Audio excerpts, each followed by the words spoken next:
let's talk about the application structure. Let's visualize the concepts that we have seen so far.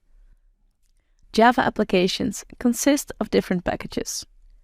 Packages are a way of grouping classes.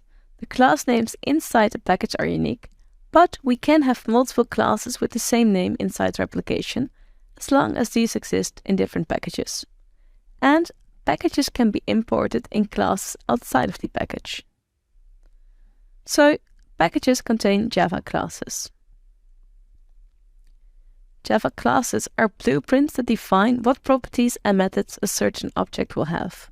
From inside a package, we can access classes that are in the same package directly. If we want to access classes from other packages, we have to import them. Java classes contain members. Class members are the elements that a class can have.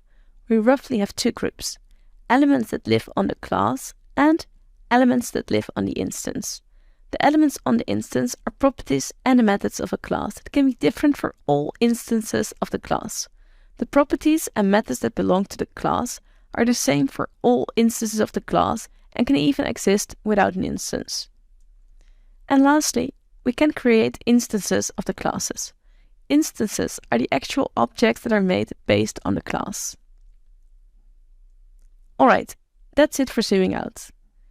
Make sure you do the exercises and the quiz.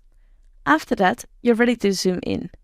Our first topic we'll dive into are variables, one of the most important concepts of writing code.